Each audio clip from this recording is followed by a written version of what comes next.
아무리 장기로 좋을지라도 어차피 저는 계속 주식을 보고 있기 때문에 그냥 들고 가지 말고 차라리 이렇게 단기적으로 사고 파는 것이 매매 수익을 극대화할 수 있다는 것을 그때 저만의 투자 철학을 깨달았기 때문에 저는 장기 투자를 해도 100% 다 온전히 들고 가진 않고요. 분명히 저는 일부 금액은 분명히 매도합니다. 그리고 다시 빠지면 다시 사서 저는 수익을 극대화하는 편입니다.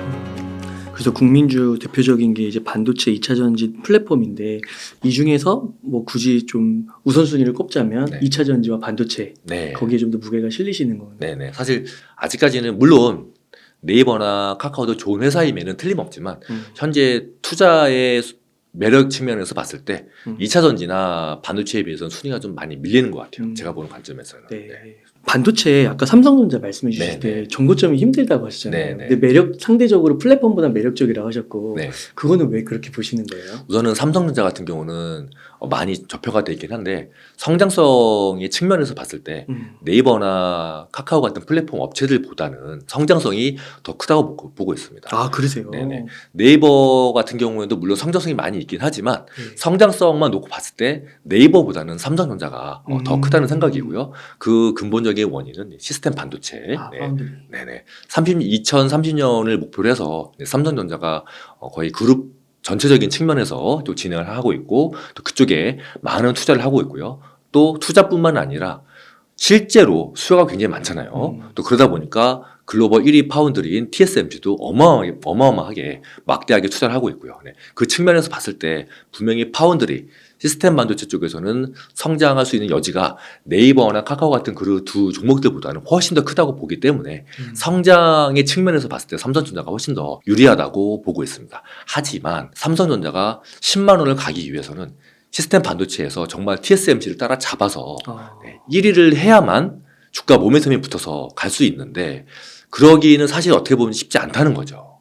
TSMC가 어떻게 보면 삼성전자보다도 더 많은 투자 금액을 투자하고 있고 또 실제로 현재 수주를 하고 있는 그런 기업들도 삼성보다는 좀 더 많이 앞서 있고 점유율적인 측면도 훨씬 더 앞서 있기 때문에 이 부분을 많이 삼성전자가 따라잡아야 어떻게 보면 실질적으로 시스템 반도체 분야에서 1위를 해야 다시 한번 10만 원까지 갈 수 있지 않을까. 2020년에 삼성전자가 10만 원까지 갔던 거는 사실 두 가지 요인이죠. 하나는 유동성의 힘이고 하나는 시스템 반도체에 대한 기대감이었는데 유동성의 힘이 없다면 이 시스템 반도체의 힘이 굉장히 큰 모멘텀이 작용해야만 된다는 뜻이거든요. 네. 그렇게까지 되기에는 조금 힘들지 않을까. 그래서 삼성전자가 유동성의 힘이 없이 시스템 반도체에 대한 성장성만으로 10만 원대 가기는 힘들다고 이렇게 보고 있는 겁니다. 그러니까 어떤 분들은 이게 이제 4차 산업혁명에 그 발맞춰서 시스템 반도체 영역이 커지면서 2위라도 물량을 많이 딸 것이다. 그래서 매출은 많이 늘 것이다. 네네. 성장을 할 것이다. 이렇게 보지만 네. 그래도 10만 원 선은 좀 어렵다라고 보시는 거예요. 네네. 정확히 보셨습니다. 네. 성장성은 분명히 있다. 하지만 10만 원까지 갈 정도의 성장성은 아직 나타내주고 있지 않다. 그러면 이제 거의 전고점까지 오르면 매도. 그래서 7만 원 정도나 네, 그 정도 선에서 우선 단기적으로 고점으로 보고 있기 때문에 네, 우선 7만 원에 갔을 때 이제 무조건적인 매도라기보다는 7만 원에 왔을 때 주변 흐름이라든지 현재 네, 삼성전자와 TSMC와의 점유율 차이라든지 상황을 보고 큰 차이가 없다. 단순한 시장 반등에 의한 상승이다라고 보여졌을 경우에는 저는 일단 매도로 대응하시는 것이 훨씬 더 좋다고 생각이 됩니다. 부분 매도를 하고 또 상황을 살펴보는 그렇죠. 거고요. 네. 그러니까 이게 되게 너무 흥미로운 게 이 의견이 참 갈리는 게 네이버 하면은 네. 또 플랫폼이고 네. 어디든지 확장할 수 있고 네, 소프트웨어라서 뭐 네. 추가로 투자가 들어가지 않고 네. 네.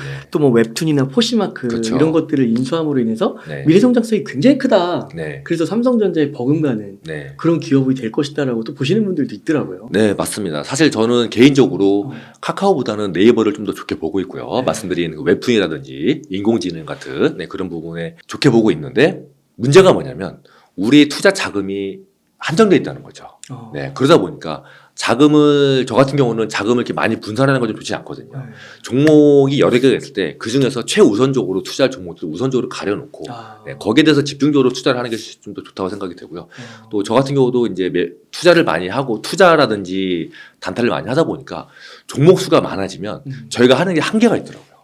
우리가 집중할 수 있는 능력과 시간이 한계가 있다 보니까 종목이 조금이라도 많아지면 한계가 오더라고요. 그래서 이왕이면은 최우선순위를 정해놓고 거기에 좀 더 집중하는 게 훨씬 더 투자의 효율적인 측면이라든지 또 우리의 정신적인 측면에서 훨씬 더 여유가 있고 좋더라고요. 아, 그러니까 다 좋긴 한데 그렇죠. 그래도 그 중에서 좋은 게 있으면 거기다 집중을 하는 게 좋지. 그렇죠. 굳이 그 후순위까지 갈 필요가 없다는 그렇죠. 말씀이신. 맞습니다. 네네. 아, 그러면은 대표님께서는 보통 몇 종목 정도 이렇게 투자를 하세요? 저는 진짜 많이 해야 다섯 종목입니다. 아, 다섯 그러세요? 종목이고 제 특기가 단타인데 음. 단타를 해도 세 종목 이상 넘어가진 않아요.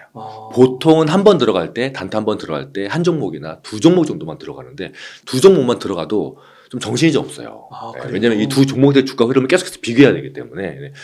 단타를 하시는 분들마다 이제 특성이 다 다른데 어떤 분들은 동시에 여러 종목을 진짜 들어가는 분들이 계세요. 단타를 해도 한 번에 막 5종목, 7종목 들어가시는 분들이 계시는데 저는 그게 좀 안 맞는 것 같더라고요. 저는 한 종목에 들어가더라도 그 종목에 집중해서 보는 스타일이거든요. 종목의 흐름이라든지 아니면 뭐 뉴스라든지 그러니까 저는 그런 것들을 놓치지 않고 봄으로써 저는 매매 타이밍을 결정하는 편인데 종목이 많아지면 제가 힘들더라고요. 정신이 없어지고 집중도 안 되고 네, 그래서 저는 이왕이면은 최대한 우선순위를 정해서 거기에 집중하자는 게 저의 투자 철학입니다. 그럼 진짜 한두 종목이면 반도체 하나, 2차전지 하나 이 정도네요. 네, 그런 식으로 들어갑니다. 와. 네, 반도체 한 종목, 2차 전지 한 종목, 아. 그리고 단타 한두 종목 이렇게 해서 최대 4종목을 넘지는 않는 쪽으로 네, 아. 그렇게 운용하고 있습니다. 그럼 혹시 장기 투자는 안 하세요? 장기 투자를 보고 있습니다. 보고 있는데 아까 말씀드린 것처럼 삼성전자도 정말 장기 투자의 측면에서 좋다고 생각합니다.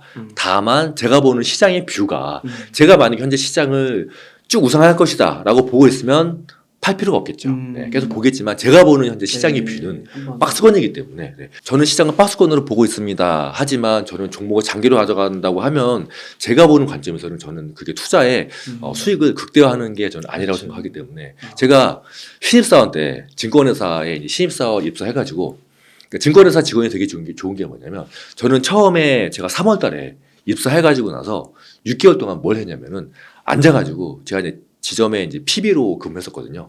지점에서 3개월 동안 주식만 공부한 거였어요. 너무 좋았어요. 월급도 많이 받으면서 하루 종일 주식 공부를 하게 해주니까 너무 좋은 거예요. 지금도 그런가요?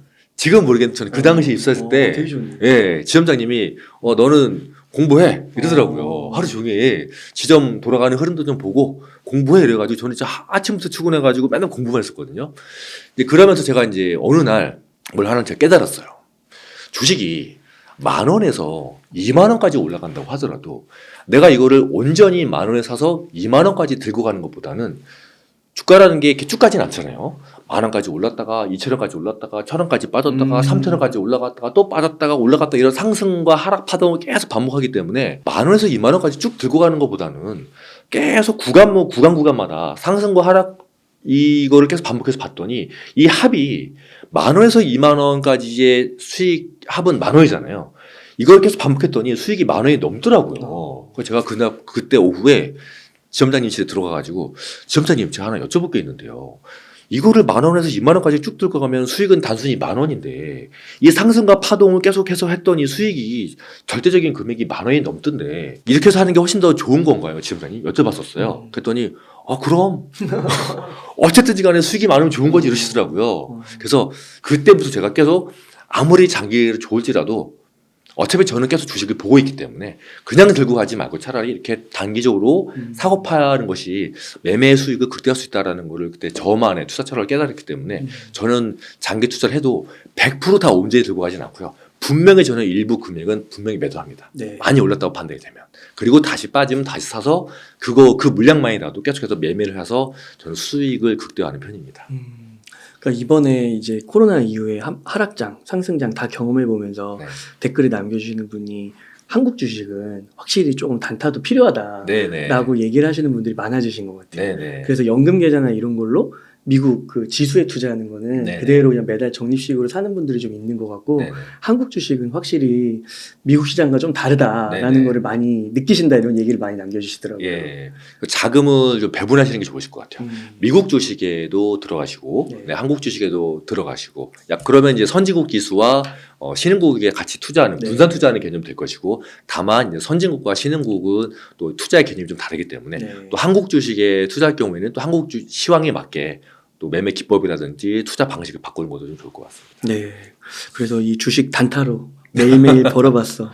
이거를 좀 공부하고 예. 한번 1회독씩 하면은 네. 또 이 단타의 그런 정수들을 맛볼 수 있지 않을까. 네. 수익률을 높이는데 10,000원 이상을 버는데 그렇죠. 도움이 되지 않을까. 네네. 작년에 사실 주식시장이 굉장히 안 좋았습니다. 네. 역대급으로 정말 안 좋은 시장이었는데 그럼에도 불구하고 정말 6세까지 출판이 돼가지고 너무 성원에 그러게요. 감사드리고요. 그게 어떻게 그렇게 되는 거죠? 네. 사실 구독자가 60만 명, 몇십만 명이 돼도 책을 출판할 수는 있지만 책이 6세까지 출판되는 건 사실 쉽지 않거든요. 또 다행이죠. 정말 성원해 주셔가지고 6세까지 왔는데 제 목표는 10세. 네, 10세까지 가는 게 저의 목표입니다. 시장이 사실 좋았으면은 아마 2020년이었으면 10세까지는 이미 금방 찍었을 거예요. 네. 네, 하지만 시장이 좀 안 좋아서 그런데 이제 시장이 조금씩 더 좋아지면 10세까지 갈 수 있을 걸로 이렇게 좀 기대를 하고 점점 있습니다. 좋아지니까 네. 정말 더 10세까지 금방 가시지 않을까요? 예, 책 제목이 단타가 들어갈 수 있어서 단타책으로만 이게 오해하실 수가 있으신데 제가 한국경제TV에서 활동하면서 우리 회원님들께 드렸던 말씀들 정말 저의 14년 동안 경험에서 에기스들만 뽑아서 말씀드렸던 부분들을 제가 이렇게 말씀드리고 한 번 말씀드리고 이게 사라지는 게 너무 아쉬워서 네. 제가 책으로 출판했거든요. 그리고 이게 국내에서 넥서스라는 대형 출판사에서 출판했습니다. 그래서 꼭 주식 단타로만 보시기보다는 초보자들이 주식에 대해서 입문할 수 있는 입문사라고 좀 봐주시면 좋을 것 같아요.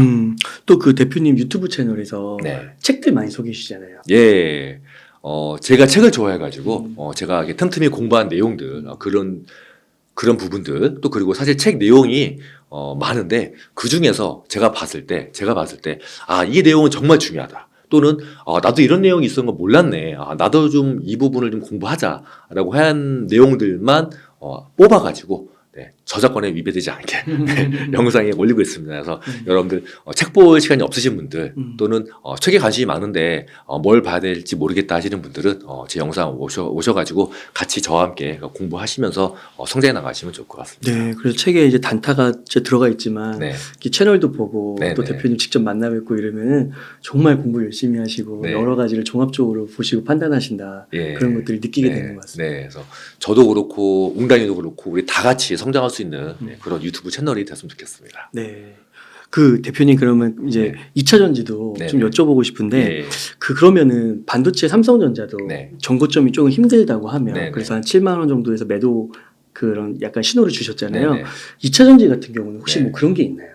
지금 2차 전지 같은 경우는 사실 저는 오히려 삼성전자 반도체보다는 오히려 2차 전지 쪽은 장기적으로 들고 가기는 좀 더 좋다고 보고 있고요. 그래요? 왜냐하면 우리나라의 2차 전지 배터리 쪽이 점유율이라든지 또 수준이 훨씬 더 앞서 있기 때문에 네. 사실 장기적으로 보기에는 2차 전지가 좀 더 좋다고 생각이 되고요.